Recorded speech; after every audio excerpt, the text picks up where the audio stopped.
em sua vida, que contribuiu, você que orou, que o Senhor possa te prosperar e te abençoar. Amém? Abra sua Bíblia comigo no livro de... Nós vamos ler duas passagens bíblicas. Nós estamos numa série de mensagens. Eu tenho falado sobre cidades. Gênesis capítulo 19. Nós vamos fazer duas leituras. Gênesis e Ezequiel. Gênesis capítulo de número 19. Enquanto você procura,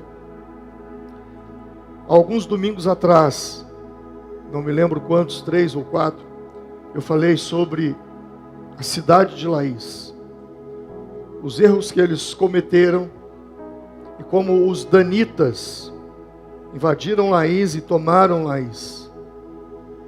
Logo depois, se não me falha a memória, foi a ceia. E aí então eu falei sobre as 3 cadeiras, as 3 gerações. Pastor Samuel replicou aquela mensagem à noite, mostrando ainda uma continuação de Juízes. Domingo passado, eu falei sobre Provérbios.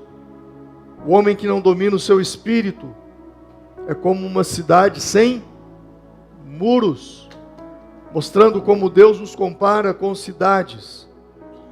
E hoje eu quero dar continuidade, não quero fugir desse tema sobre cidades. Gênesis 19, versículo de número 24, o texto vai dizer assim: então o Senhor fez chover enxofre e fogo do Senhor desde os céus sobre Sodoma e Gomorra. Derrubou aquelas cidades e toda aquela campina e todos os moradores daquelas cidades e o que nascia da terra. A mulher de Ló olhou para trás e ficou convertida numa estátua de sal. Abraão levantou-se aquela mesma manhã de madrugada e foi para aquele lugar onde estivera diante da face do Senhor. E olhou para Sodoma e Gomorra e para toda a terra da campina e viu, e eis que a fumaça da terra subia como fumaça de uma fornalha. Amém. A Bíblia fala sobre a destruição de Sodoma e Gomorra. Essas cidades foram varridas do mapa, completamente destruídas. Não sobrou absolutamente nada. Nada. Uma cidade, 2 cidades que foram destruídas. E a Bíblia fala que a perversidade daquela cidade era algo gigantesco. Era um povo muito perverso. Não só perverso, como também pervertido. Mais na frente você vai ler em alguns pontos da Bíblia uma palavra sodomitas.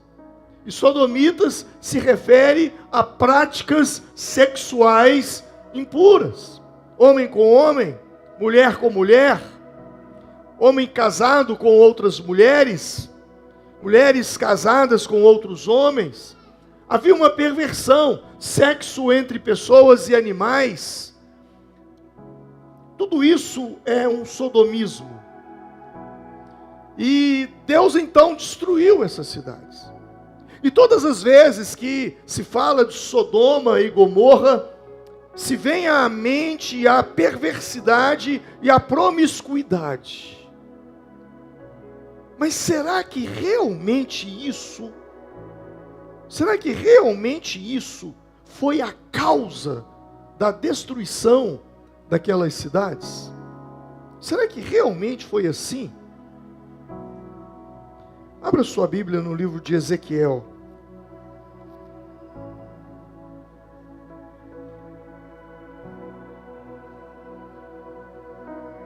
Ezequiel, capítulo de número 16. Ezequiel, capítulo 16, está logo depois do livro de Daniel, que está logo depois do livro de Jeremias, que está logo depois do livro de Isaías, que está logo depois do livro de Eclesiastes, de Provérbios, de Salmos, de Jó. Ezequiel. Livro do profeta Ezequiel. Quem encontrou, diga amém. Ezequiel, capítulo de número 16. Preste atenção no versículo 49. Eis que esta foi a maldade de Sodoma, tua irmã. Soberba, fartura de pão e abundância de ociosidade. Teve ela e suas filhas, mas nunca esforçou a mão do pobre e do necessitado. E se ensoberbeceram e fizeram abominação diante de mim, pelo que as tirei dali, vendo eu isso. Olha o que a Bíblia está dizendo. A Bíblia está dizendo que o grande pecado de Sodoma e Gomorra foi soberba, fartura de pão e abundância de ociosidade. Foram esses três pecados: soberba, fartura de pão sem ajudar o necessitado e ociosidade. Quando nós falamos de alguns desvios comportamentais, quando nós falamos de algumas práticas sexuais que não são o padrão que Deus estabeleceu, quando nós falamos sobre alguns vícios, de algumas pessoas que têm determinados vícios, seja um vício da pornografia, seja o vício de jogos, seja o vício do tabaco, enfim. Quando nós falamos sobre isso, a maior perda de tempo que você pode ter na vida é atacar isso. Quer ser sincero? Pregar contra isso. Porque essas coisas, elas não são o problema. Não são. Elas são a consequência de um problema. É como se você chegasse num pé de manga e você fala assim: eu odeio manga, então deixa eu arrancar essa manga daqui. E você então arranca aquela manga dali, tira aquele fruto. Eu te pergunto, daqui um tempo vai nascer outra manga? Sim ou não? Sim. É por isso que algumas pessoas, elas vêm à igreja, elas participam de eventos promovidos pela igreja, e elas têm uma mudança. Mas passado um tempo, elas voltam a praticar as mesmas coisas. Porque você arrancou a manga, mas daqui a um tempo a manga vai nascer de novo. Por isso eu digo que essas coisas, elas são muito mais sérias. E elas são muito mais profundas.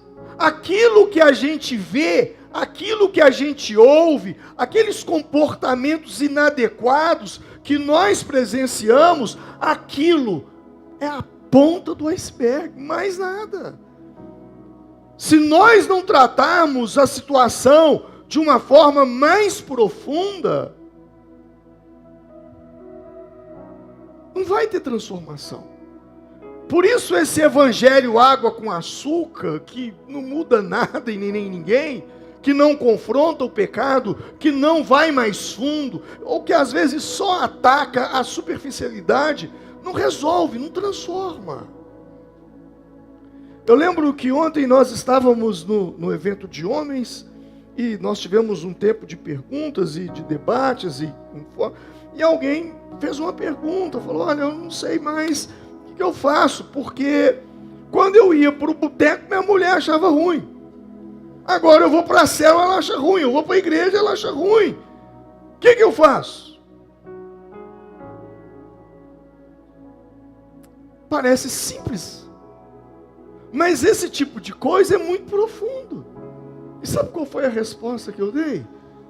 Porque ia no boteco, acha ruim. Agora eu estou indo na igreja, também acha ruim, mas o boteco e a igreja são completamente diferentes. Então por que essa mulher acha ruim? Porque o problema não é você, o problema é ela. E qual é o problema dela? Insegurança. Porque eu convivi com um homem, ou eu vim de um lar, eu vim de uma criação, que eu vi meu pai trair minha mãe. Uma mulher que viu o pai trair a mãe, daí a pouco ela se torna uma pessoa insegura. Ou se essa pessoa passou por uma infidelidade no casamento, e quando estava no mundo, quando estava o marido não era cristão, não servia a Cristo, e ele a traiu. Agora ele vai para a igreja, ele se converteu, mas a insegurança ainda está lá dentro. Então não adianta eu chegar e falar, isso é o Satanás, é o diabo. Isso são respostas genéricas, rasas, superficiais. A coisa é mais profunda. A raiz se chama insegurança. Insegurança. A raiz do ciúme é insegurança. Então muitas coisas que nós vemos, olha, minha mulher tem muito ciúme, meu marido tem muito ciúme. Onde está a raiz disso? É a insegurança. E não adianta você atacar o ciúme. Não adianta. Porque você está perdendo o seu tempo, você está mexendo com a manga. E a manga vai melhorar e depois a manga volta. Você tem que atacar é o profundo. É o profundo. Você tem que atacar é o que está lá no fundo. Então virar para Sodoma e falar, eles eram pervertidos, homossexuais, pessoas voltadas para perversões, pessoas que tinham relação sexual com animais, pessoas que traíam suas esposas, seus maridos, é muito raso. Ezequiel agora vai mais fundo.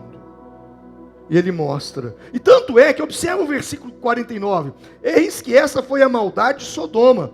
Soberba, fartura de pão, abundância de ociosidade, teve ela e suas filhas, mas nunca esforçou a mão do pobre e do necessitado. Ponto. Agora vem a consequência. Qual é a consequência? E ensoberbecendo, eles fizeram o quê? Abominação diante de mim. Então essa abominação, que é o comportamento inadequado, que pelas escrituras é condenável. Na verdade, o versículo 50, que mostra, que denuncia a abominação, ele nada mais é do que uma consequência do versículo 49. Quem está entendendo? Estou sendo complicado ou estou... Você está entendendo? Amém? Eu acho que não. Amém ou não amém? Então quando a gente olha para esse texto, Ezequiel, ele abre a cortina e mostra a verdadeira queda das prioridades distorcidas por consequência de 3 situações, de coisas que eles praticavam. Então muitas vezes você está lidando com uma situação no seu casamento, você está lidando com um comportamento do seu filho. Ah, pastor, o meu filho ele está viciado em jogos, meu filho não larga o computador, ele não sai dali, e você vai atacar o computador, você vai atacar os jogos, você está perdendo seu tempo, porque isso é um fruto, isso é um resultado. Existe algo mais profundo que precisa ser trabalhado, que precisa ser diagnosticado, e que você precisa entender as raízes disso. Ezequiel agora, ele mostra, e ele começa dizendo, olha, esse foi o pecado de Sodoma, soberba. Diga comigo, soberba. A soberba derrubou um querubim. A soberba, ela derrubou uma cidade. A soberba, ela derruba um homem, ela derruba uma mulher. Ninguém cai em adultério, ninguém cai em uma injustiça, pratica uma injustiça, ninguém tem amargura, ninguém tem falta de perdão, ninguém se divorcia, ninguém destrói uma família, ninguém causa divisão, ninguém causa rebelião, ninguém se esfria espiritualmente sem que antes venha a soberba. A soberba é a causa de tudo isso. Não é em vão que a Bíblia diz, Provérbios 16, 18, a soberba precede a ruína, e a altivez do espírito, a exaltação, ela precede a queda. Viu uma queda, viu uma ruína, saiba, antes da ruína, antes da queda, primeiro houve uma soberba. É muito claro. Nada acontece do dia para a noite. Nada.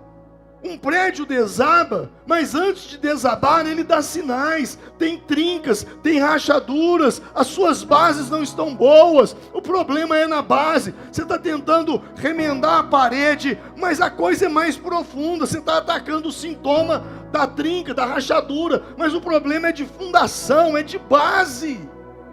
É mais embaixo. E no caso de Sodoma, era a soberba. E soberba, a Bíblia deixa muito claro, precede a ruína. O adultério, o roubo, a vaidade, todo o fracasso, não é um mal em si, mas é consequência da soberba. Na vida, ou você está cheio de Deus, ou você está cheio de si mesmo. Você está cheio do seu ego. Provérbios capítulo 27, versículo 7. Esse é um versículo que eu amo muito. A alma farta pisa o favo de mel, mas a alma faminta, todo amargo é doce. Se eu falasse assim para minha mãe: mãe, escreve esse versículo para mim de uma maneira assim, bem mineira e formiguense, ela escreveria assim para mim: meu filho, o que está escrito aqui é o seguinte: o melhor tempero é a fome. Concorda comigo? Existe tempero melhor do que a fome? Quando você está com fome, meu irmão, é a melhor comida do mundo. Pode ser farinha. Farinha. Você botou farinha, botou pimenta, você pode saber que a comida está ruim. Isso também aprendi com a minha mãe. Pimenta e farinha conserta qualquer comida. Mas presta atenção nisso. O texto está dizendo: a alma farta pisa o favo de mel. Você entendeu o que esse versículo está dizendo? A alma farta. Quando você vai para uma churrascaria, você come um rodízio, você come todo tipo de carne, depois eles servem todo tipo de sobremesa, e aí vem alguém e fala assim: agora nós trouxemos para você o melhor da casa, para você comer. O que você faz? Não, tira isso para lá, pelo amor de Deus, eu não aguento mais. A alma farta pisa o favo de mel. E o Provérbios diz o seguinte: a alma faminta, até o amargo é doce. Porque quem está com fome, mas eu não gosto de jiló, meu irmão, deixa você passar fome, você vai ver como é que jiló é gostoso. Eu detesto quiabo, passa fome, você vai ver que quiabo é uma maravilha. O texto está dizendo que a alma farta pisa o favo de mel. O texto está me ensinando o seguinte: quando você está cheio, você não quer mais. Pode colocar o que for, você não quer porque você está cheio. O texto está me ensinando que quando você pensa que você está certo em tudo, então você para de ouvir. Quem acha que está certo em tudo não escuta ninguém. Quem acha que sabe tudo, ele para de aprender. Porque eu não preciso aprender porque eu sei tudo. Quem acha que é forte demais, baixa a guarda e se cumpre o que Paulo diz: aquele que está em pé, cuidado para que não caia. Quando você pensa que está acima, você perde o chão. Quando você pensa que já chegou, você perde o caminho. Quando você pensa que você não precisa mudar nada, aí Deus não consegue mais te moldar. Não, eu não preciso de nada. Eu não preciso de nada. Olha, vai ter uma conferência na igreja? Não, eu já sei tudo. Olha, vamos lá no Legendário. Não precisa disso não, isso não é para mim não, isso é para outros. Um dia me perguntaram, pastor, todo homem precisa ir no Legendário? Eu disse, não, todo homem não precisa ir no Legendário, mas todo homem merece. Vai ter encontro com Deus? Não, eu não preciso de encontro com Deus não, já tive encontro com Ele. A alma farta pisa o favo de mel. Você pode apresentar tudo para Ele que nada faz sentido, porque Ele está cheio. Só que Ele está cheio de si mesmo, porque quanto mais você está cheio de Deus, mais fome você tem por aprendizado, conhecimento, experiência com Deus. A alma farta pisa o favo de mel, e a soberba fez isso com aquele povo. Eu não preciso de célula. Ah não, eu vou na igreja uma vez por mês, tá bom. Eu sou de uma época que a maior crítica que a gente fazia na igreja era o chamado crente domingueiro. Quem é dessa época aí? Escutava essa, não, fulano é domingueiro. Irmão, que saudade que eu tenho desses domingueiros. Porque nós estamos vivendo uma crise. Nos Estados Unidos, um crente vai na igreja a cada 3 meses. No Brasil, o maior índice é de 15 em 15 dias. E há igrejas que há pessoas que só vão no culto da ceia. E só volta na outra ceia. Por quê? Para que se cumpram as escrituras. Por se multiplicar a iniquidade, o amor de muitos esfriará. Então as pessoas perderam o amor pela casa de Deus. Elas perderam aquilo que o salmista no Salmo diz: alegrei-me quando me disseram, vamos à casa do Senhor. Eu venho de uma geração cristã que o grande evento era chegar o domingo para a gente estar na igreja. E aí a gente brigava com o pastor: ô pastor, tem que ter culto segunda, tem que ter culto terça, tem que ter culto quarta, tem que ter culto quinta, sexta, sábado, domingo, porque a gente queria ir todo dia, ia de manhã e voltava à noite. Mas a alma farta hoje diz, para mim, a cada 15 dias, a cada 30 dias, não preciso mais, eu vou lá no domingo, eu não preciso de nem numa célula, eu não preciso de célula. Meu irmão, a soberba, ela é terrível. Porque soberba é igual chulé. Todo mundo sabe que você tem, menos você. Soberba é igual mau hálito. Todo mundo sabe que você tem, menos você. E era justamente isso que aquela cidade estava vivendo. E sabe qual é o grande problema do soberbo? É que quem resiste ao soberbo não é o diabo. Quem resiste ao soberbo é o próprio Deus. Tiago, capítulo 4, versículo 6 diz: antes ele dá maior graça, pelo que diz, Deus resiste aos soberbos, mas dá graça aos humildes. A Bíblia está dizendo que Deus resiste ao soberbo. Quem resiste ao soberbo é o próprio Deus. Sabe, eu observo muito como as pessoas tratam as pessoas que estão ao meu redor. Eu sei que todos nós observamos como as pessoas nos tratam. E quando a gente é maltratado num lugar, a gente não vai. Tem até uma máxima, né, que diz: eu não vou aonde eu sou tolerado, eu vou aonde eu sou celebrado. Já dizia um pregador. Mas eu observo não só como as pessoas me tratam, mas eu observo muito como as pessoas tratam as pessoas que estão comigo. Principalmente quando é uma pessoa simples. Às vezes eu estou em algum lugar e tem uma pessoa simples comigo. Gente que não tem nada para oferecer. Gente simples, como muita gente na igreja, quase todos nós. E eu vejo as pessoas: ô pastor, é aquela festa, tudo bem, bacana, é o pastor. A gente vem de uma tradição religiosa cristã assim, né? É o padre veio, tá, tudo bem. O pastor está aí, bacana. Mas é a pessoa que está do lado dele. muitas vezes as pessoas nem fazem caso algum. Isso me chama atenção. E por que isso me chama atenção? Eu digo que às vezes alguém simples, que não tem nada a oferecer, está do lado da gente e as pessoas ignoram completamente. E por que tratam um bem e o outro completamente frio e apático? Porque esse aqui me é útil. Esse aqui pode me oferecer alguma coisa. Esse aqui pode me dar alguma coisa. Mas esse aqui não pode me dar nada. Então, já que ele não pode me dar nada, então eu já nem dou atenção para ele. Inconscientemente, pessoas fazem isso. Eu me lembro uma vez que eu estava em Belo Horizonte, eu fui ajudar um amigo meu que hoje está morando nos Estados Unidos, um pastor. E ele estava passando uma crise muito grande, e é um amigo de muitos anos. E ele passando uma crise, e ele me convidou, vem cá.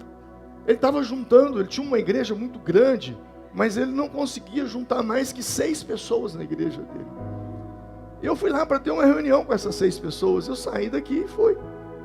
Quando eu estava em Belo Horizonte, um deputado me ligou. Oi, pastor, tudo bem? Tudo. O senhor está aqui em Belo Horizonte, né? Eu vi, parece, na sua rede social. Eu falei, tô sim. Ele falou, olha, deixa eu te falar uma coisa. O apóstolo fulano de tal, ele quer te conhecer. O senhor poderia jantar com a gente? Eu falei, olha, meu irmão, agradeço pelo convite. Para mim seria uma honra, porque é uma pessoa que eu tenho um respeito, uma admiração muito grande. E eu não vou poder, porque eu tenho uma reunião. Não, desmarque essa reunião. Irmão, era uma reunião com 5 pessoas. Eu ia pregar para 5 pessoas. Eu falei, olha, eu dei minha palavra. Eu preciso ir nessa reunião. Vou dormir em Belo Horizonte. Se vocês quiserem amanhã, e se ele puder me receber, eu tomo um café com vocês. Então o senhor vem no ginásio tal, porque vai acontecer um grande evento do G12, da rede G12 e tal, e vai ter os apóstolos, e eles estarão reunidos. Eu falei, não, vou sim, é uma honra para mim. E aí fui. Preguei para essas 5 pessoas na sexta. No sábado de manhã, eu fui para essa reunião dos apóstolos. E eu me lembro que eu estava com a camisa de malha, uma calça jeans e um tênis. E quando eu cheguei lá, aí o povo tudo de paletó e gravata, nada contra. E assim, cheio de bottom, sabe? Umas estrelas no peito, tipo umas medalhas. Eu acho que a minha encrenca com esses trem de legendário é já dessa época aí. Porque ostentando assim, sabe? Parece que quanto mais... Lembra do Butley? Medalha. E aí, uns negócios assim no peito, uns anelzão, um negócio bacana, né? E eu cheguei assim, tipo, meio da roça mesmo, aqui do interior. Aí cheguei lá e tal. Aí daí a pouco veio uma pessoa, né? Aí eu falei, olha, eu vim aqui a convite do deputado tal, que o apóstolo tal quer conversar comigo. Eu falei, não, por favor, o senhor vem aqui à frente. Aí eu fui. Quando eu cheguei, tinha muitos pastores e por tudo aquilo que Deus fez aqui em Formiga, nós nos tornamos muito conhecidos. Não só em Minas, como no Brasil. Então quando eu cheguei, olha, Alvim, você aqui, ô pastor Alvim, e tal, que bênção, cara, você está aqui com a gente, que alegria, e pai, tá. Eu virei para eles, falei, não, é uma felicidade, mas você vem cá, o apóstolo quer conversar comigo. Ele quer conversar com o senhor? Eu falei, quer. Aí daí a pouco veio um segurança, por favor, nós vamos levar o senhor para a sala VIP, para o senhor aguardar lá. Aí eu fui para a tal da sala VIP, entrei na sala VIP, aí tinha mais medalha ainda, aí que parece que assim, tinha medalha para todo lado na turma, né? Aí eu entrei, não conhecia muita gente, sentei num sofazinho, estava no canto e fiquei lá aguardando. Daí e o pessoal que estava lá nem moral me deu, mal me cumprimentaram. Eu fiquei ali. De repente, chega um apóstolo, que é um amigo meu, conhecido. Quando ele, ouvi você aqui, cara, que bom, me deu um abraço. E, gente, para, todo mundo, para. Deixa eu apresentar o apóstolo Alvim. Aí eu já virei apóstolo. Vocês sabem que eu corro disso tem muitos anos, né? Vocês sabiam disso? Eles já tentaram me jogar esse óleo na cabeça inúmeras vezes e deixa eu ficar só como pastor. Eu acho que acho que nem pastor eu merecia ser chamado. Eu ainda tenho que trabalhar muito para ser digno disso. E aí, o apóstolo Alvim, que é o apóstolo Centro-Oeste Mineiro, cara, esse cara aqui é pastor de uma das maiores igrejas do estado de Minas, a maior igreja batista do interior de Minas e tal. O apóstolo, como é que isso? Aí veio todo mundo me abraçar. Um prazer, e não sei o que. Aí me ofereceram umas medalhas daquela. Eu falei, não, obrigado, deixa esses negócios para lá. Aí chegou o apóstolo René Terranova, um grande nome, uma pessoa que eu admiro, uma mente brilhante, um cara incrível. Para mim, uma das mentes mais brilhantes do evangelho no Brasil é ele. Aí ele chegou e falou, Alvim, eu queria te conhecer, rapaz. Já ouvi falar muito de você lá em Manaus, no Amazonas. E aí nós ficamos conversando, e o pessoal ficou tudo assim, olhando, sabe? E eu fiquei pensando, sabe, irmãos, aquilo, não, o René não tem nada a ver com isso. Um cara de Deus, uma mente incrível. Mas essa bajulação, isso não faz bem para o evangelho. Nós criticamos tanto a idolatria católica, mas nós criamos os nossos ídolos. E são muitos que nós temos. Nós precisamos nos libertar, nos livrar disso. Sabe?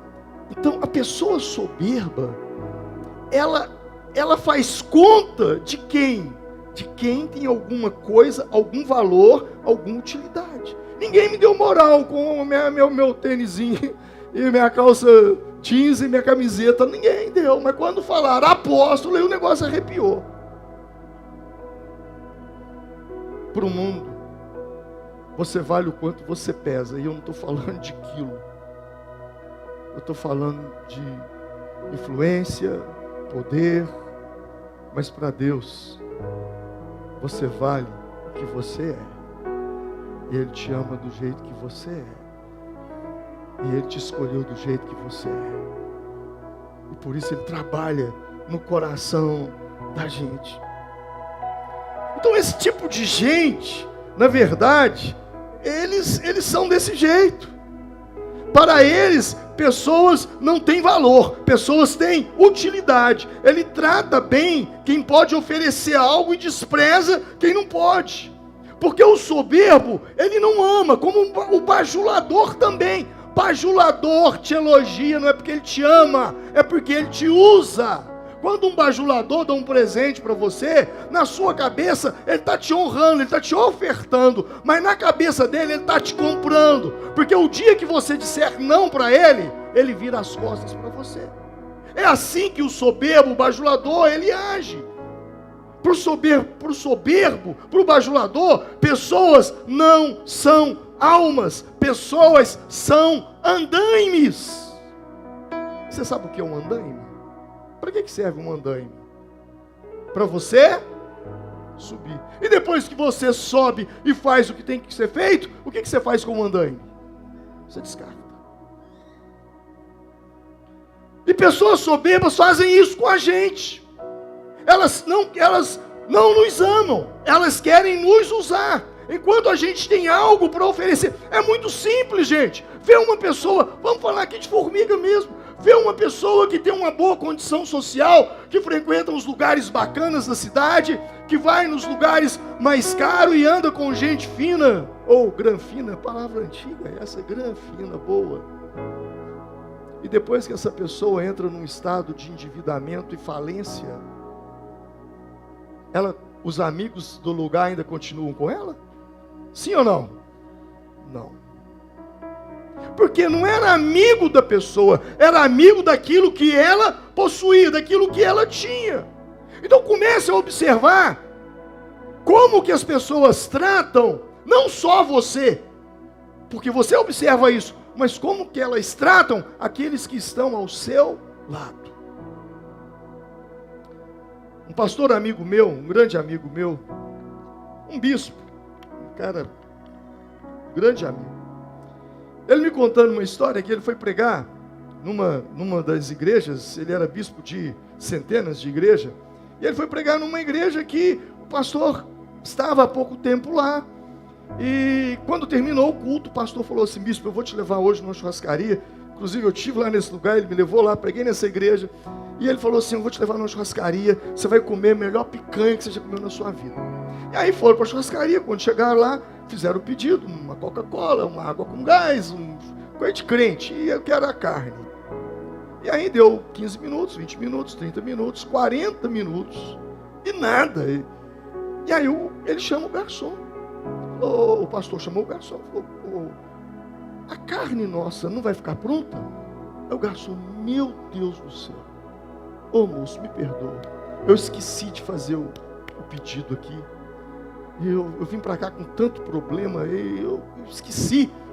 E aí ele falou: não, mas se você tem problema, o problema é seu lá na sua casa, não é aqui.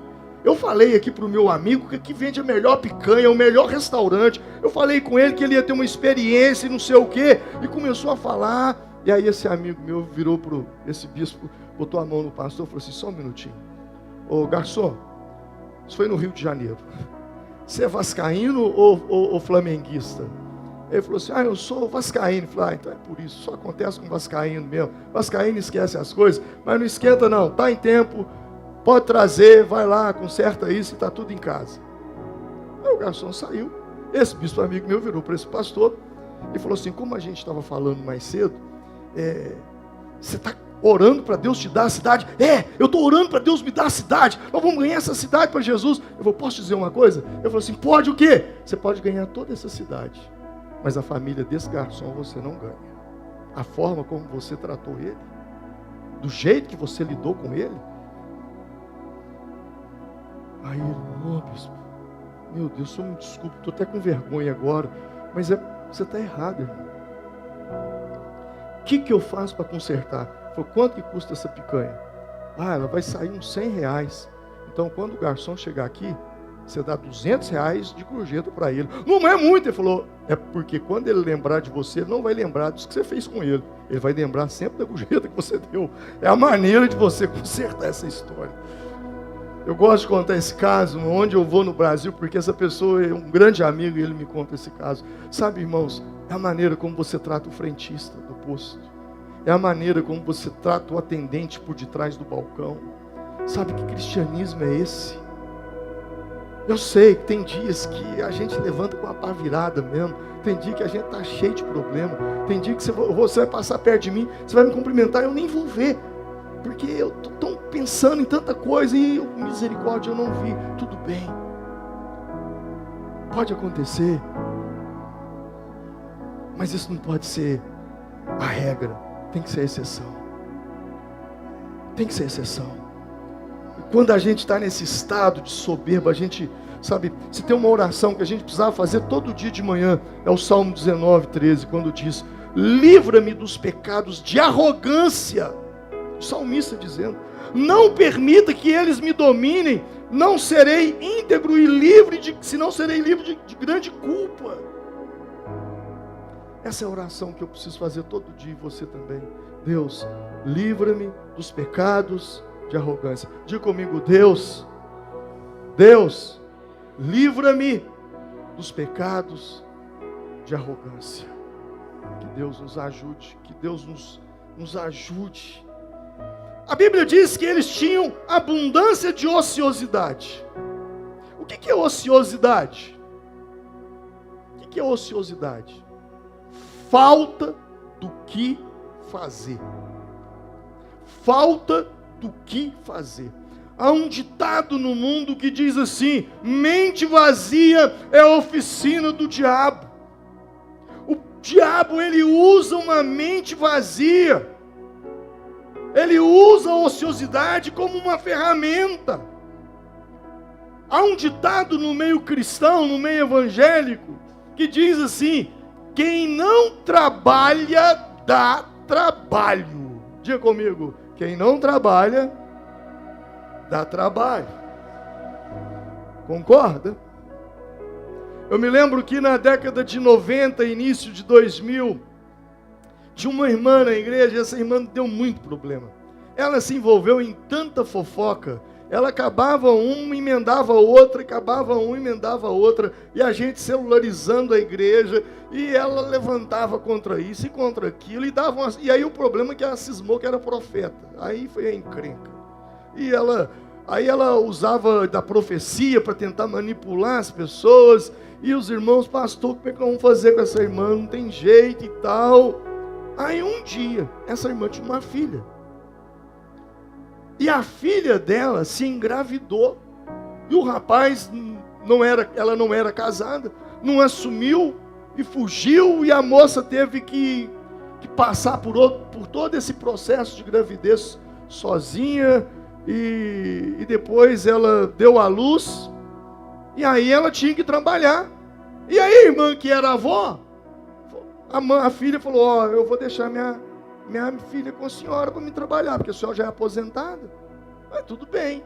Aí essa irmã que dava fofoca, e dava profetada, e arrumava essa confusão, começou a criar a neta. Aí ela ficava com a neta de manhã, de tarde, de noite e tal. Sabe o que aconteceu? Acabou as fofocas.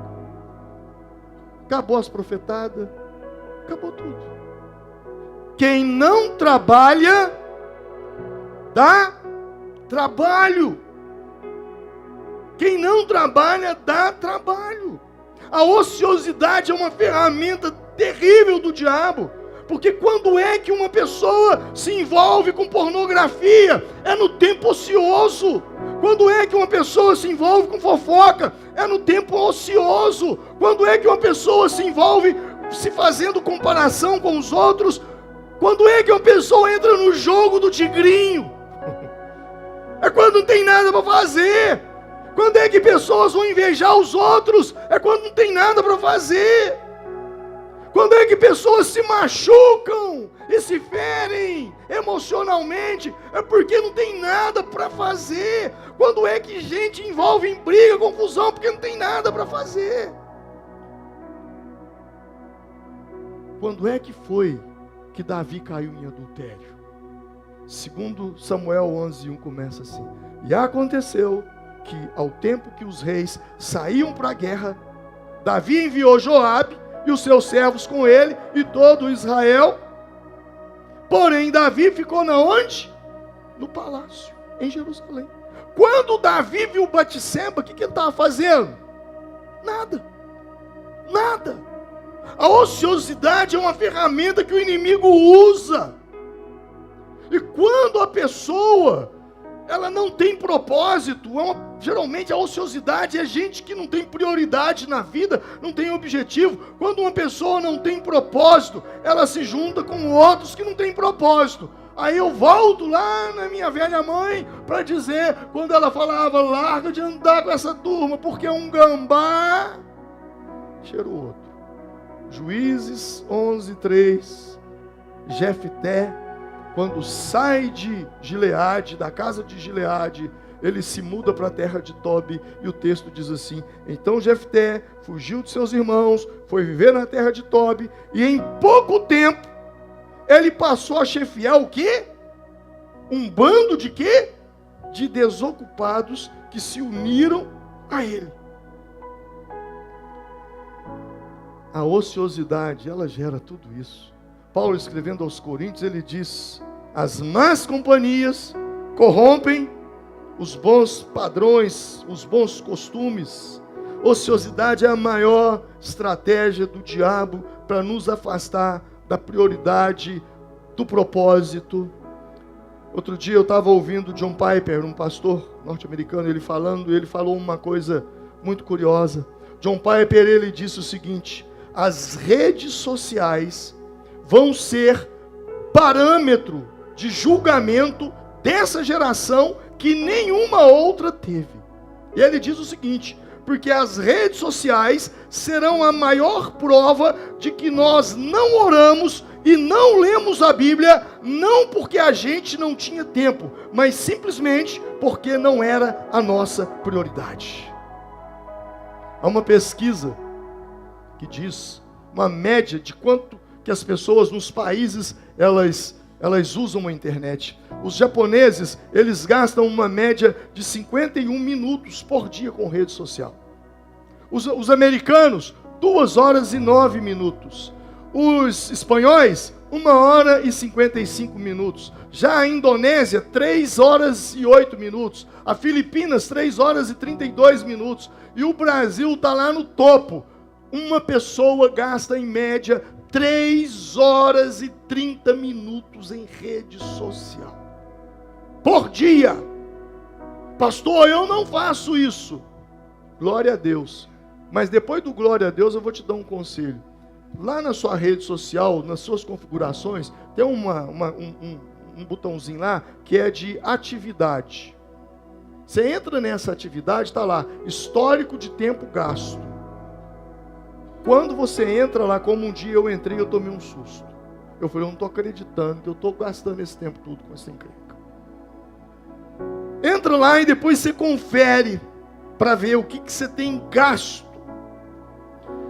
Sodoma foi destruída por quê? Porque tinha fartura de pão e não ajudou aos pobres e aos necessitados. Ei, o problema não é você ter fartura, o problema não é você ter dinheiro, o problema é quando a fartura e o dinheiro tem o seu coração. A única entidade que Jesus chamou de Senhor não foi César, não foi o diabo, não foi o mundo, foi o dinheiro. Mateus 6:24 diz: ninguém pode servir a quem? A 2 senhores. Ou vocês não conseguem servir a Deus e ao dinheiro ao mesmo tempo. A única coisa que ele chamou de Senhor não foi Satanás, não foi um ídolo, não foi César, foi o dinheiro. Porque o dinheiro, de fato, se torna um senhor na vida de muita gente. Não sei se foi Francis Bacon que disse, um filósofo, o dinheiro é um ótimo empregado, mas ele é um péssimo, terrível patrão. O problema de Sodoma não foi o conforto, foi o egoísmo. Para o dinheiro fazer sentido na sua vida, você precisa responder 2 perguntas e preste atenção nisso. Para o dinheiro fazer sentido na sua vida, você precisa responder 2 perguntas. A primeira é: quem se dá bem quando você se dá bem? Quando você vence, quem vence com você? Ou a vitória é só sua? Ou é só você que se dá bem? Se essas perguntas não forem respondidas, o dinheiro não faz sentido para a sua vida. O que adianta você comprar a melhor casa, os melhores móveis, o melhor carro, e a sua mãe, lá na casa dela, pregando, abrindo um saquinho de arroz, de plástico, e pregando na vidraça, porque o vidro quebrou, e ela colocando lá o plástico, para a chuva não entrar? Faz sentido? Você ter a melhor casa, ter os melhores móveis, e a sua mãe não conseguir comprar um vidro para colocar na janela, e você saber disso, e não colocar esse vidro lá? Quem vence quando você vence? Quem se dá bem quando você se dá bem na vida? A pergunta é essa: quando eu venço, quem vence comigo? Meu irmão, gente boa, gente honesta, gente temente a Deus, como você, precisa vencer na vida. Eu vou repetir: gente honesta, gente boa, gente de Deus, como você, precisa vencer na vida. Se gente que não presta, quando vence na vida, pisa nos outros, imagina o que Deus vai fazer através de você, quando você vencer na vida. Quem tem um amém aí? Quem quer vencer na vida aí? Por isso eu digo, gente boa, gente honesta, gente que teme a Deus, que ama o Senhor como você, merece vencer na vida. Porque quando gente ruim vence na vida, eles pisam nos outros. Mas gente boa, gente honesta, gente de Deus, quando vence na vida, ele levanta os outros. Esse é o coração dele. E Deus vai prosperá-lo. Deus vai lhe dar uma grande empresa, porque Ele vai empregar muita gente, Ele vai abençoar muita gente. Eu e você precisamos ter essa consciência. Sabe, eu gosto de dizer que existe uma tríade da prosperidade. A prosperidade que honra a Deus, ela passa por um processo, por 3 processos. Vida confortável, influenciar pessoas e mudar o mundo. Diga comigo, vida confortável, influenciar pessoas e mudar o mundo. Para que você quer prosperar, se não é para isso aqui? Para quê? Eu vou explicar isso. Quando você trabalha para ter conforto. Você trabalha para conseguir colocar uma comida melhor dentro de casa, para vestir uma roupa melhor, para ter um carro melhor, para ter uma casa melhor, para ter uma condição de vida melhor, para você chegar em casa e ter conforto. E glória a Deus por isso. Porque você merece ter uma vida confortável. E quando você ganha dinheiro, você precisa dar propósito para esse dinheiro. Porque se o seu dinheiro não tem propósito, não tem sentido. E quando é que o meu dinheiro tem propósito? É quando eu influencio pessoas. E quando você influencia pessoas, você muda o mundo. Então você precisa trabalhar para ter uma vida confortável. Quando você tem uma vida confortável, você influencia pessoas. E quando você influencia pessoas, você muda o mundo. Ah, pastor, agora o senhor pegou pesado. Mas por que eu peguei pesado? Como, pastor, que eu vou mudar o mundo com aquilo que eu tenho? Talvez é a pergunta que você está fazendo. Como que eu vou mudar o mundo com aquilo que eu ganho? Como que eu vou mudar o mundo com aquilo que eu possuo? Eu vou te dizer. Você muda o mundo quando você muda o mundo de alguém. Você muda o mundo quando você muda o mundo de alguém. Você trabalha, compra uma casa, ou você trabalha, consegue pagar o aluguel de uma casa. Agora você tem aonde morar. Você tem para onde sair do seu trabalho, seja simples, seja uma mansão, seja um sobrado, seja uma casa de 3 cômodos, enfim, não importa. É o seu lugar, é a sua habitação, é o lugar que você está. É o lugar que agora você vai, você tem lá a sua cadeira para sentar, você tem o seu sofá, você tem sua cama para dormir. Você pega esse lugar e transforma ele numa célula. Quando você abre a porta da sua casa para ser uma célula, você começa a influenciar pessoas. E quando você começa a influenciar pessoas, você começa a transformar pessoas pelo poder do Evangelho. Você começa a mudar mentalidade. Você começa, através da palavra de Deus e do discipulado, você começa a transformar pessoas.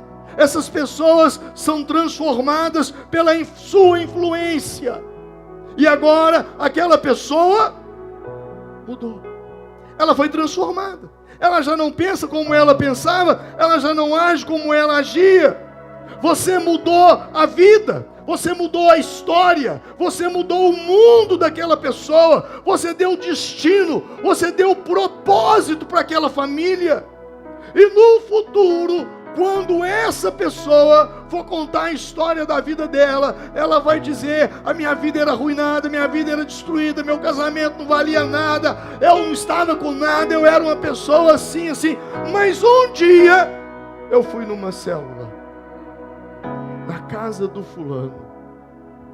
Era um lugar simples, ou era um lugar bacana, era uma sala muito grande, ou era um fundo do quintal. Nós temos células aqui que se reúnem debaixo de um pé de manga. Era debaixo de um pé de manga. E naquele dia, o Senhor tocou-me e a minha vida foi mudada. O Evangelho é uma sinergia muito grande. Você já parou para pensar na pessoa que pregou para mim? Talvez a única pessoa que ela tenha ganhado para Cristo seja eu. Agora, quantos que eu já levei aos pés do Senhor? No Brasil e no mundo. Você já parou para pensar? Eu não sou ninguém, sou tão pequeno, diante de um Billy Graham. Conta-se uma história que Billy Graham tinha um amigo. E eles foram num culto. E eles eram adolescentes. E quando eles chegaram no culto, o culto era numa tenda, não tinha um prédio, a tenda estava lotada. E eles foram entrar, não tinha lugar para se assentar. Eram 2 garotos. Aí eles falaram: olha, não tem nem lugar para entrar, vamos embora. Quando eles foram sair, tinha um irmão na portaria, na recepção, disse: ei! Eles o quê? Chamou aqueles 2 meninos. O que o menino tem para oferecer? A gente pensa que nada. Mas lá em João 6, 5 pães e 2 peixinhos resolveu o problema de 5.000 homens. Ei, vocês vão embora? Vamos. Senta aqui, vou arrumar um lugar para vocês aqui. Senta aqui. Dá para ficar aqui no chão mesmo? Não tem lugar para sentar? Vocês são jovens ainda? E eles se assentaram. Naquela noite, eles entregaram a vida deles para Cristo. Billy Graham se converteu. Se tornou o maior evangelista dos últimos séculos. Eu não sei qual foi a mensagem que foi pregada, e nem me interessa, mas o que mais me chama a atenção em tudo isso foi o irmão da recepção. Não vai embora não, senta aqui, eu vou arrumar um lugar para você. Talvez você pense, meu irmão, que o poder, a transformação está naquilo que eu estou falando aqui. O que vai salvar uma pessoa talvez é um abraço, é um aperto de mão, é lá na porta você dizer que Deus te deu uma semana abençoada, vá em paz. O que o pastor pregou eu não sei, o que eles cantaram naquela igreja eu não lembro, mas aquele aperto de mão e aquela palavra, vá em paz, aquilo me tocou profundamente. Vida confortável, influenciar pessoas, mudar o mundo.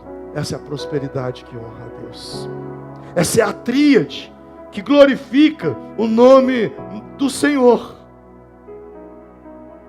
Você mudou a vida daquela pessoa. Você levou o evangelho até a ela. Existem 2 tipos de pessoas vivendo nesse mundo: os que se movem por um propósito e aqueles que se movem por uma necessidade. Aqueles que se movem por um propósito, eles têm prioridades na vida. Aqueles que se movem por necessidade, eles se movem pela urgência. Não existe prioridade, não existe importância, existe urgência. E o ser humano, ele é movido por 3 coisas. Existem 3 coisas que te fazem mover, que te fazem levantar, enganar.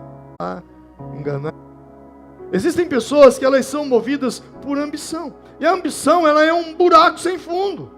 Não existe realização. Por mais que você faça, você quer fazer mais. Por mais que você tenha, você quer ter mais. Por mais que ele está sempre em competição com alguém. Não, se o vizinho mudou de carro, eu também preciso mudar. Se o vizinho fez isso, eu também preciso. Se o meu cunhado fez isso, eu também preciso fazer aquilo. É o fariseu e o publicano, né? O fariseu orava baseado no publicano. Esse tipo de gente é o tipo de gente que Eclesiastes define muito bem ele. Eclesiastes diz assim: quem ama o dinheiro nunca se satisfaz com o que tem. Quanto mais possui, mais quer se encher. E isso também é vazio. Paulo, escrevendo a Timóteo, ele dá um conselho e diz: os que querem ficar ricos caem em tentação, em armadilhas e em muitos desejos descontrolados e nocivos que levam os homens a mergulharem na ruína e na destruição, pois o amor ao dinheiro é a raiz de todos os males. Algumas pessoas, por cobiçarem o dinheiro, desviaram-se da fé, se atormentaram a si mesmas com muitos sofrimentos. Eu podia dividir esse versículo em 2 partes. O texto diz que os que querem ficar ricos caem em tentação. Pastor, então é pecado querer ficar rico? Não, não é pecado. Pecado é você querer ficar rico do dia para a noite, você vai cair numa tentação. Soluções mirabolantes. Faça isso que amanhã você tem aquilo. Vocês já ouviram isso? Quantos caem em golpes? Quantos? A maioria dos golpes, é claro, não vou citar, não vou generalizar, porque de repente alguém pega um telefone com essa inteligência artificial agora, clona sua voz e faz um telefonema para você como se fosse sua filha, te pedindo um dinheiro, você, mãe, eu estou desesperado, eu estou passando por uma situação, saí de casa, realmente você saiu, e a mãe, então, não, meu filho, eu vou depositar um Pix para você e agora, cai. Acontece. Mas tem muita gente que cai em golpe, porque cai na armadilha, como o texto diz, armadilha e em muitos desejos descontrolados e nocivos, que levam homens a mergulharem na ruína e na destruição. Irmão, quanta gente endividada por causa de jogos. Cara, você não entendeu até hoje, não? A encrenca chama jogos de azar. Como é que você vai ter sorte se o jogo é de azar? É igual macumba. Outro dia alguém veio falar, eu falei, meu filho, se macumba fosse boa, não chamava macumba, chamava boa cumba. Então a pessoa não entendeu, a encrenca chama jogo de azar e você vai mexer com isso ainda. E daí a pouco você está endividado. Como se não bastasse, o texto diz, algumas pessoas por cobiçarem o dinheiro, desviaram-se da onde? Da fé. Eu vi muita gente se desviando, porque caíram em conversa de coach. Coach misturando Deus com não sei o que, com negócio e não sei o que, e daí a pouco eu vi gente que era líder de célula entregando célula, porque agora eu não tenho tempo, porque agora eu faço parte do quartel-general, sei lá como é que eu treino das encrencas. Eu vi. E isso é para que se cumpra a profecia. Quando o texto diz, algumas pessoas, por cobiçarem o dinheiro, desviaram-se da fé e se atormentaram a si mesmas com muitos sofrimentos, porque o final disso todo mundo já sabe. O que adianta você ganhar o mundo inteiro e perder a sua alma? O que adianta você ser um homem de sucesso lá fora, uma pessoa reconhecida, mas com um casamento destruído, fragilizado, com filhos te dando dor de cabeça? Sabe, irmãos, eu penso que não tem nada pior na vida, nada pior do que um pai chegar dentro de casa e saber que um filho está numa boca de fumo, e saber que uma filha sabe-se lá onde está. Eu penso que não tem uma dor maior do que essa. Graças a Deus o Senhor não deixou eu viver isso, porque eu nem sei se eu teria essa estrutura. Mas é uma dor terrível, e muitas vezes porque na ganância de ganhar esquecem de cuidar de quem está dentro da própria casa, e se perde. Mas eu disse que as pessoas, elas se movem por ambição, por necessidade, por propósito. E tem gente que se move por necessidade. E o que é a necessidade? A pessoa, ela está sempre correndo atrás de algo, mas ela nunca alcança. Por quê? Porque Deus não investe em necessidade. Necessidade, Deus supre. A pessoa movida por necessidade, ela vive como se Deus devesse para ela. Será que Deus não tem dó de mim, não? Eu trabalho tanto, eu me esforço tanto, eu jejuo tanto, eu sou dizimista, eu entrego meu dízimo, eu não sei o que. Sabe, quem vive por necessidade, ele está sempre correndo atrás e nunca alcança. Sabe quem vive por necessidade? Jesus falou, os pagãos. Lá em Mateus capítulo 6, Jesus está falando de uma série de coisas, e ele fala assim, qual de vós, com todos os seus cuidados, pode acrescentar um côvado à sua altura? E quantos ao vestuário? Por que andais solícitos? Olhai para os lírios do campo, como eles crescem, não trabalham, nem fiam, e eu vos digo que nem Salomão, em toda a sua glória, se vestiu como qualquer deles. Pois se Deus veste a erva do campo, que hoje existe e amanhã lançada no forno, não vestirá muito mais a vós, homens de pouca fé. Não andeis, pois, inquietos, dizendo o que comeremos, ou o que beberemos, ou com que nos vestiremos, pois os gentios que correm atrás dessas coisas Olha só o que ele diz: pois os gentios é que correm atrás dessas coisas, mas o vosso Pai Celestial de vocês sabem que vocês precisam delas. Olha o que Jesus diz: os gentios fazem essas coisas, eles correm atrás dessas coisas, porque eles são movidos por necessidade. O homem de Deus, a mulher de Deus, ele entende que ele precisa de comida, ele precisa de vestimenta, ele precisa sobreviver, ele precisa prosperar, ele trabalha, ele luta, mas ele entende que buscar em primeiro lugar o reino de Deus, a sua justiça, e as demais coisas, diga comigo, e as demais coisas vos serão acrescentadas. A Bíblia está dizendo para você buscar as demais coisas? É isso? O texto está dizendo para você buscar o reino de Deus. E quando você coloca o reino de Deus como prioridade na sua vida, prioridade, você precisa ajustar a sua agenda com a agenda do reino de Deus. Como assim, pastor?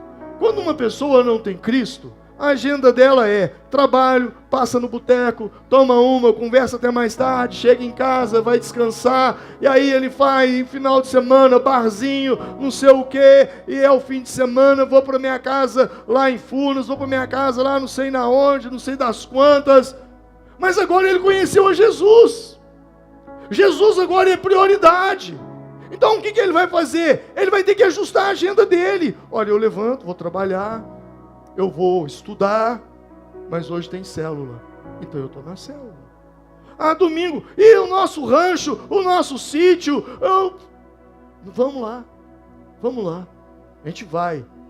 Só que deu 5 horas, todo mundo tomando banho, todo mundo dentro do carro, porque 7 horas o culto começa e a gente precisa estar na casa de Deus. Quem está entendendo? Você precisa ajustar a sua agenda com a agenda de Deus, porque se Deus é prioridade, não é que você tem que deixar muitas coisas, não, algumas de fato você tem, porque elas vão contra a palavra de Deus, você tem que largar, mas isso são coisas pequenas que eu digo, não no sentido de poder, mas não é o todo da sua vida, são algumas coisas. Você precisa ajustar a sua vida. Puxa vida, eu levantava aqui 6 horas da manhã, eu saía numa correria para ir para o meu trabalho. Opa, agora não. Levantei 6 horas. Se eu levantar 6 horas, eu vou correndo. Então levanta 5h30. Abre sua Bíblia. Faz um devocional. Ora, agora vai. Quem está entendendo? Se ajustar a sua agenda com a agenda de Deus. Você precisa fazer isso. E aí, eu falava que a pessoa, ela se move por agenda, ela se move por ambição, por necessidade, por último, propósito. Quem vive por propósito, até o erro que ele comete, no final, dá certo. Sabemos que Deus age em todas as coisas para o bem daqueles que amam segundo o seu propósito. Deus te abençoa. Se você resolvesse buscar de fato a Deus com todo o seu coração, você encontraria resposta para as suas necessidades, você veria Deus suprir na sua vida, porque é uma promessa dele. Salmo 34:10 diz: os leões podem passar necessidade e fome, mas os que buscam no Senhor, de nada tem falta. Eu quero terminar fazendo uma pergunta: como corrigir a minha rota? Se a minha rota está errada, como que eu corrijo ela? Eu quero te fazer uma pergunta: o que você tem priorizado? Como que eu corrijo a minha vida? Com perguntas. A pergunta que eu quero te fazer é: olhe para mim, você que está aí na sua casa agora, nos assistindo, olhe para mim, ouça essa pergunta que eu vou te fazer. Você que está aqui nessa noite, o que você faria agora mesmo, se você soubesse que você só tem mais 30 dias de vida. O que você faria? O que você faria se nessa noite o Senhor te visitasse e dissesse assim: ei, hoje é 16 de novembro. Eu vim aqui te dizer que você não vai virar o ano de 2025, 26. Você vai morrer antes. O que você faria se você soubesse que você tem, no máximo, 30 dias de vida? O que você faria? Ah, pastor, eu amaria mais a minha família. Ah, pastor, eu procuraria um parente meu que ficou em uma situação muito desagradável, eu consertaria essa situação. Ah, eu perdoaria fulano. Ah, eu pediria perdão para Beltrano. O que você faria? Ah, eu oraria mais. Se você soubesse que você tem apenas mais 30 dias de vida, o que você mudaria em sua vida? Agora ouça o que eu vou te dizer. Se você mudasse radicalmente as suas prioridades, só por saber que tem mais 30 dias de vida, então você sabe que você está vivendo errado. Eu vou repetir isso. Se você mudasse, pastor, só tenho 30 dias, você tem só 30 dias. Se você mudasse muita coisa na sua vida, então eu vou sair daqui, eu vou mudar isso, mudar isso, mudar isso, mudar aquilo, mudar aquilo, mudar aquilo outro. Isso é um sinal de que você está vivendo errado. Você precisa corrigir essa rota. Se você chegar em casa e fizer essa pergunta e anotar o que você precisa mudar e o que você precisa melhorar, e eu vou repetir. Se você chegar em casa e escrever assim, eu vou te dar esse dever de casa, chega em casa, pega um papel e escreve: se eu tivesse só mais 30 dias de vida, o que eu mudaria? Faz uma lista. Faz uma lista. Quando você fizer uma lista, essa lista é o melhor e o mais poderoso projeto de vida que você tem para 2026. As respostas a essa pergunta é o maior projeto de vida que você tem para 2026. Você tem que pegar essa lista e falar: eu vou mudar tudo isso aqui. Vamos